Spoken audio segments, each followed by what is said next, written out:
Il est 22 heures et nous sommes le dimanche 23 mars 2025. Mesdames et messieurs, bonsoir et bienvenue dans cette édition pour suivre ce journal de la soirée. Voici les principaux titres qui seront développés dans cette édition. Visite de travail de 24 heures à Djibouti du Premier ministre éthiopien, où il a été reçu par le président de la République, Ismaël Marguerite, autour d'un iftar. Également dans l'actualité ce soir, le lancement de la 25e édition du concours régional Prix du chef de l'État, organisé chaque année par le ministère des Affaires musulmanes et des biens WARF. Et dans l'actualité internationale, encore une fois, Gaza est bombardé. Le roi de la Jordanie appelle à une intervention internationale urgente. Voilà pour les titres. Merci si vous nous rejoignez sur Télé Djibouti. Nous entamons cette édition avec l'arrivée du Premier ministre éthiopien, Dr Abiy Ahmed, en visite de travail de 24 heures à Djibouti. Eh bien, le Premier ministre éthiopien a entamé aujourd'hui, ce dimanche, une visite de travail de 24 heures à Djibouti, à la tête d'une délégation de haut niveau où il a été accueilli à sa descente d'avion par le Premier ministre djiboutien, M. Abdelkader Kamil Mohamed. Il y a lieu de préciser que la visite actuelle du Premier ministre éthiopien, Dr Abiy Ahmed, à Djibouti, s'inscrit dans le droit fil des contacts périodiques et réguliers entre les plus hauts responsables politiques de Djibouti et de l'Éthiopie, deux nations aux économies complémentaires. Eh bien, l'agenda du Premier ministre éthiopien qu'il attendait à Djibouti est un entretien en premier autour d'un iftar entre le chef de l'État et lui-même, ainsi que sa délégation, vous allez voir dans peu de temps dans les images, à la résidence privée du président de la République, qui constitue donc une étape principale du déplacement du Premier ministre éthiopien.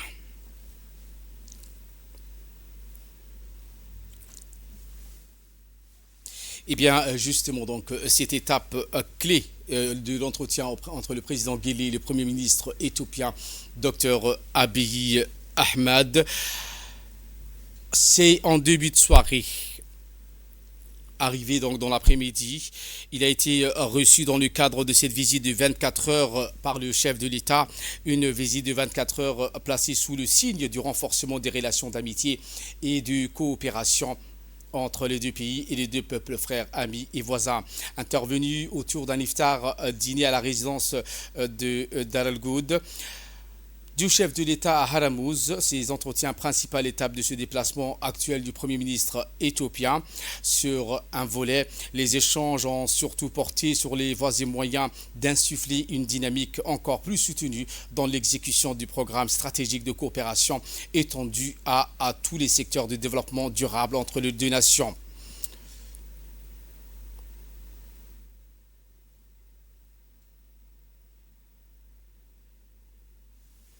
Eh bien, le Premier ministre à la tête d'une délégation de haut niveau de son pays est composé notamment donc du ministre des Finances, M. Ahmed Shide, le vice-président du parti éthiopien à Prospérité, M. Aden Farah, le président de la région somalienne d'Éthiopie, Mustafa Mohamed Omar, le président de la région Afar d'Éthiopie, Awal Arba, ainsi que plusieurs hauts responsables d'Éthiopie. L'on note également la présence des présidents des conseils régionaux de Dikil, d'Ali Sabié et de Tajoura. Du côté djiboutien, également le chef d'état-major, le général Tahirou, ainsi que le chef de la sécurité nationale, M. Hassan Sahid Khairé, le ministre des Affaires musulmanes, Moumin Hassan Barré, ont pris part à l'audience entre le président de la République et le Premier ministre éthiopien, Dr Abiy Ahmed. Je vous le disais en titre, le lancement de la 25e édition du concours régional de récitation du Saint-Coran, prix du chef de l'État, placé chaque année sous le haut patronage du ministre des Affaires musulmanes et des biens WARF, M. Moumin Hassan Barré. L'édition actuelle de ce concours réunit des candidats des Comores, d'Éthiopie, du Kenya, d'Ouganda, du Rwanda, du Somalie, de la Tanzanie, du Yémen, ainsi que le pays hôte qui n'est autre que Djibouti. Cette cérémonie solennelle a réuni plusieurs membres du gouvernement, un grand nombre de ulémas et des prédicateurs, ainsi qu'un large public passionné par les sciences islamiques. Ce concours figure parmi les événements coraniques les plus prestigieux en Afrique de l'Est. Institué en 1999 par le président Guelleh, il témoigne une initiative louable visant donc à ancrer davantage le Saint-Coran dans la société et à encourager la jeunesse djiboutienne à sa mémorisation et à sa maîtrise. Les candidats sont évalués avec rigueur par un jury spécialisé composé d'éminents experts en récitation et en tajwid. Événement prestigieux attendu chaque année, ce concours fait de Djibouti, durant le mois béni du Ramadan, un véritable centre de rayonnement coranique. Il renforce également les liens fraternels entre les peuples musulmans et encourage la jeunesse à s'investir avec excellence dans l'apprentissage et la récitation du Saint-Coran.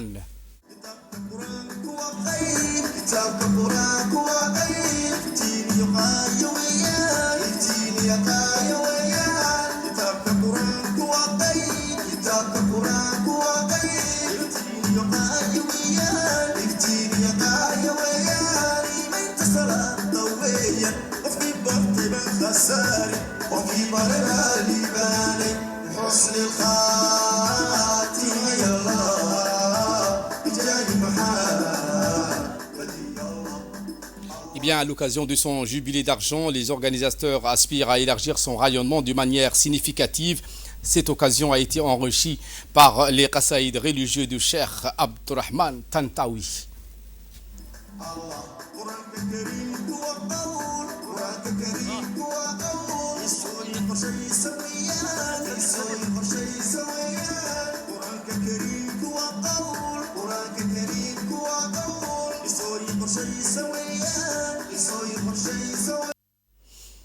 Et dans un mot prononcé à l'occasion, le ministre des Affaires musulmanes et des biens Waqf, M.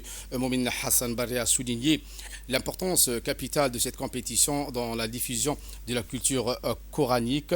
Le ministre a indiqué que ce concours se déroule en cette période bénie du mois de Ramadan, mois de miséricorde et de pardon. Nous implorons, a-t-il précisé, le Tout-Puissant d'accepter nos jeûnes, la prière et toutes les bonnes actions. Que chaque année vous apporte le meilleur, a-t-il martelé. Le ministre a dans ses propos précisé que ce parcours glorieux a atteint ses nobles objectifs et contribué à la diffusion des valeurs de vertu et de foi. L'accomplissement témoigne, a-t-il indiqué, la détermination de notre leadership éclairé à préserver, honorer et exalter le Saint-Coran. Et place maintenant donc aux récitations du Saint-Coran lors de l'ouverture des compétitions. À l'issue des discours, les compétitions ont débuté, mettant en lumière le rôle essentiel de cette manifestation dans l'ancrage de l'identité islamique et le renforcement du lien avec le Saint-Coran.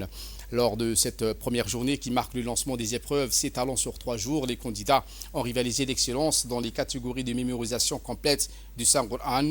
L'édition actuelle du concours réunit des candidats, je vous le rappelle, des Comores, d'Éthiopie, du Kenya, d'Ouganda, du Rwanda, la Somalie, la Tanzanie, du Yémen ainsi que Djibouti.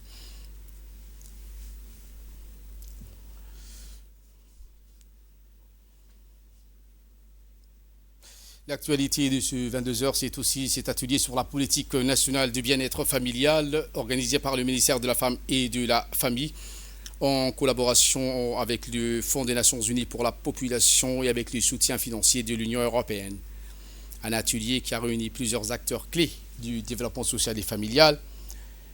L'atelier vise à renforcer les actions en faveur des familles djiboutiennes en mettant en place une politique cohérente et efficace pour améliorer leur bien-être.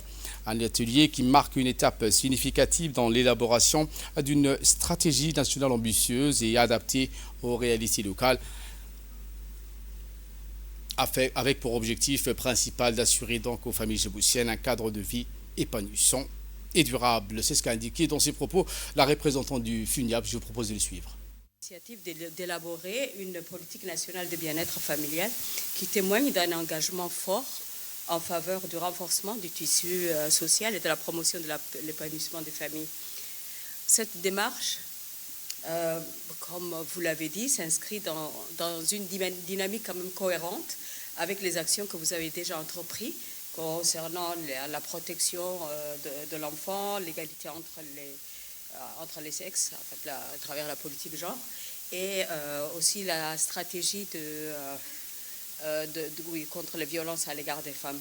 Donc, nous nous réjouissons d'accompagner cette réflexion parce que c'est un début, je crois, c'est une réflexion sur un processus qui va se poursuivre.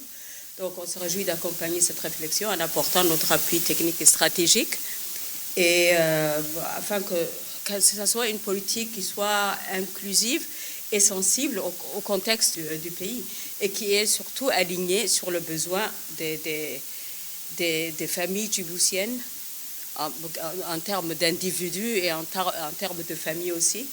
Et je salue également l'approche participative qui a été adoptée pour cet exercice, qui sera un gage de légitimité quand même et de pertinence, et surtout qui va s'inscrire dans la durée les orientations qui vont sortir de cet atelier.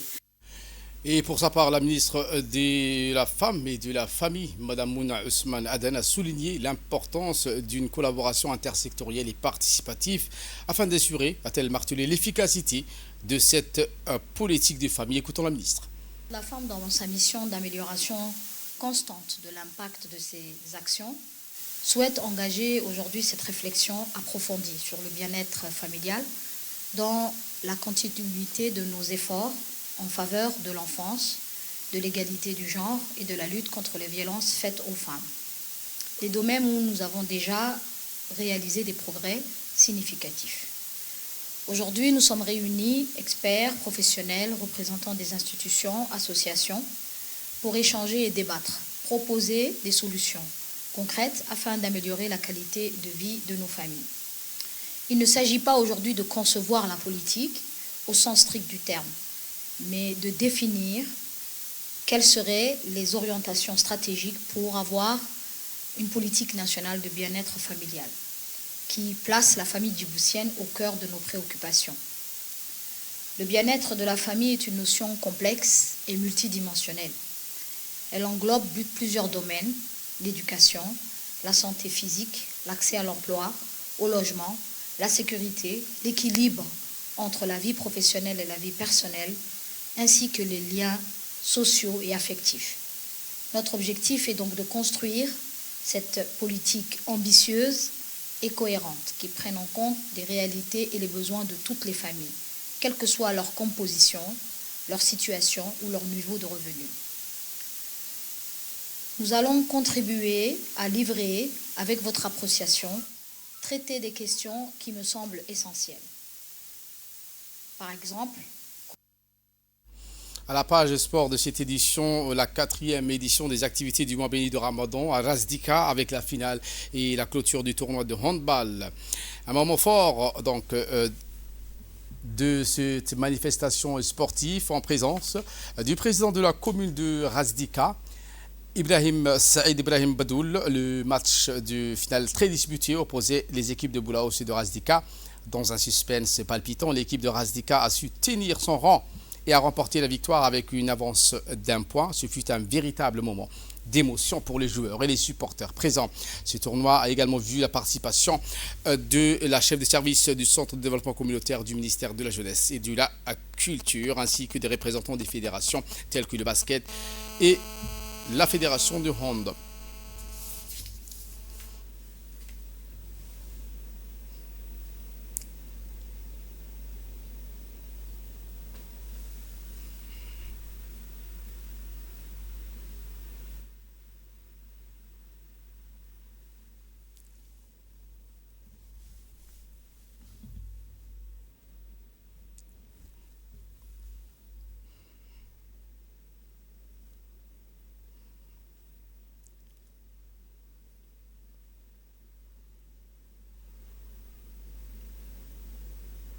Sport toujours, cette fois-ci à la sous-préfecture de Assaïla, la région de l'Unité, qui a vibré également au rythme du foot ce week-end à l'occasion de la finale du tournoi de Ramadan.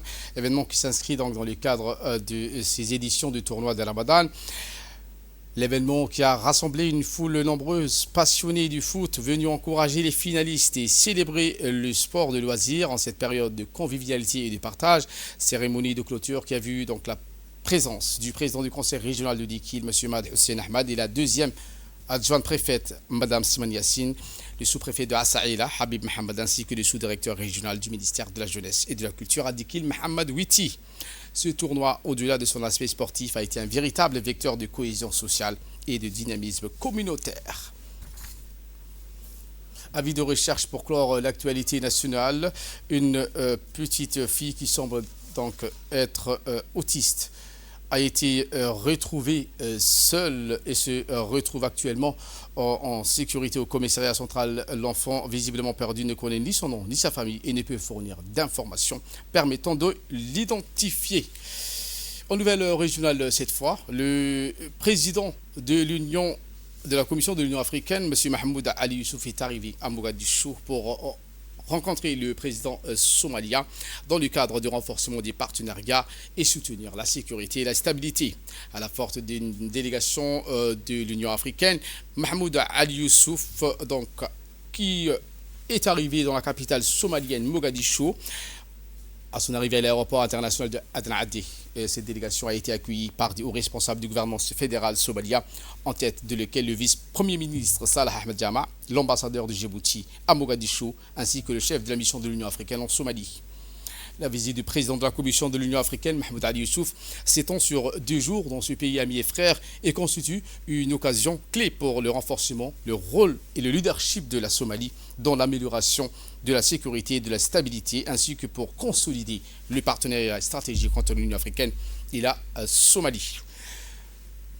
À cette occasion, Mahmoud Ali Youssouf a rencontré le président somalien Hassan Sheikh Mohamoud, le premier ministre Hamza Abdi Barre. Il a discuté des priorités actuelles. Il convient de souligner l'importance majeure de la visite du nouveau président de la Commission de l'Union africaine, le Djiboutien Mahmoud Ali Youssouf, qui intervient dans un contexte d'opération militaire en cours visant donc à libérer les régions sous l'emprise des groupes terroristes. Une initiative menée directement par le président somalien, M. Hassan Sheikh Mohamoud. L'agenda du président de la Commission de l'Union africaine, Mahmoud Ali Youssouf, inclut également la coordination des nouvelles opérations des forces de l'Union africaine en Somalie dans le cadre de sa mission de la MISOM, ainsi que la mobilisation du soutien international pour continuer à appuyer la Somalie dans cette phase de transition. Je vous le disais en titre au Gaza, le roi de la Jordanie a appelé une intervention internationale urgente. Lors d'un entretien téléphonique avec le Premier ministre britannique Keir Starmer, Abdallah II a insisté sur l'urgence d'une action internationale pour mettre fin aux attaques de l'armée sioniste sur Gaza et garantir le respect du cessez-le-feu. Depuis la reprise de l'offensive israélienne ce mardi, l'État sioniste a tué et blessé près de 2000 Palestiniens, principalement des femmes et des enfants, selon les chiffres officiels du gouvernement Gaza, officialisés par les Nations Unies. Voilà pour l'essentiel de ce 22h. Merci à vous de nous avoir suivis et très bon suivi des programmes sur Télé Djibouti.